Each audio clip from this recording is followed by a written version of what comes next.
Hello everyone, welcome back. This is Chapter 2, Section 6 of the online video course Chinese Traditional Culture and Spiritual Healing. I'm Peng Keming, your friend, also a teacher at Guangdong University of Foreign Studies. I am not good looking. I care about my looks all the time. How can I make myself attractive?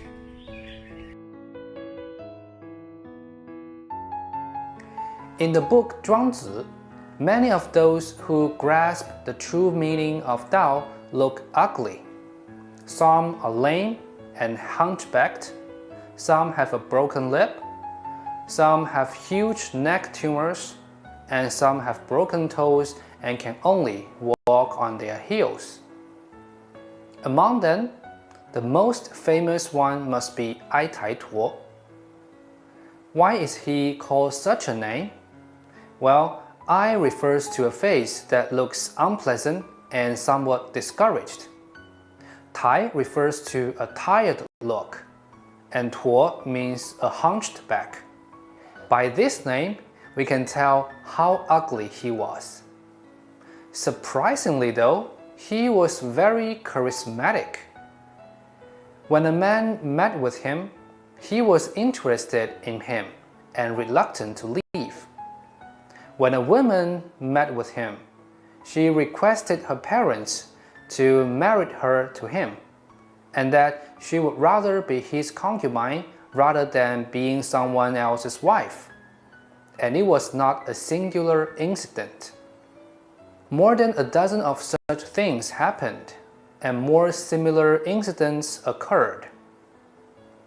Ai Tai Tuo was not only extremely ugly, but also, in terms of talent, he barely puts forward any insights.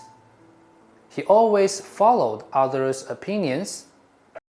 In terms of power, he had no high positions to rescue others from misery.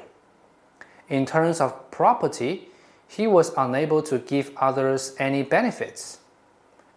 But there were so many people who are willing to be close to him. Why did these men and women, old and young, like him? What a mystery! At that time, the Duke Ai of the state Lu wanted to solve the mystery, so he sent someone to invite Ai Tai Tuo to be his guest. Duke Ai found him really ugly when they met face to face. However, after getting along with him for less than a month, even Duke Ai had an admiration for him, and in less than a year, Duke Ai trusted him so much that he asked Ai Tai Tuo to be the prime minister and handed over the power to him. But Ai Tai Tuo did not want to, and finally left Duke Ai. After he left, Duke Ai found that his life had become meaningless, and he felt down and lost, as if no one in the world can make him happy again. So Duke Ai invited another person he trusted, namely Confucius, the founder of Confucianism, and told him about the story of Ai Tai Tuo. Duke Ai asked Confucius with doubts, "Tell me, what kind of person is he? Why does he have so much charm? Indeed, how could there be such a person?" Usually, when a monarch wants to hand over the ruling power to a civilian and ask him to be the prime minister, the person must be grateful and honored. The whole thing is flattering to Ai Tai Tuo. Even Confucius had been waiting for such a good opportunity. However, Ai Tai Tuo was not interested in such a high position. His value system was completely different from the secular one. However, the secular value system was deeply impressed by his. Confucius said, "Ai Tai Tuo is so ugly, without any achievements.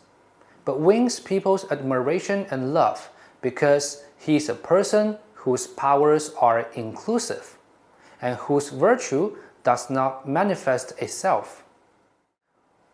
What do you mean by his powers are inclusive? Confucius answered, Ai Tai Tuo realized that life or death, poverty or wealth, beauty or ugliness, ability or inability, praise or criticism are all external and impermanent and change every day. He cannot fully predict it, and he don't have complete control over it, so there is no need to worry for these external objects or let them disturb his mind. He always keeps his state of mind as peaceful as spring days. No matter what his destiny arranges for him, he accepts it with ease and responds positively in accordance with the situation. Therefore, his powers are truly inclusive. Duke Ai asked further, what do you mean by his virtues do not manifest itself? Confucius replied, when the water surface is flat, there is enough water to fill the uneven ground below the surface, and water becomes static. A large amount of static water can become the standard for people to measure whether a thing is flat or not, because it can keep the internal balance without external instability. When a man's virtue does not manifest itself, the person is like water at rest. He who is virtuous but do not show off will attract people and things, thus winning people's affection. Being virtuous is good, while those who boast their virtue and like to preach others will be disliked.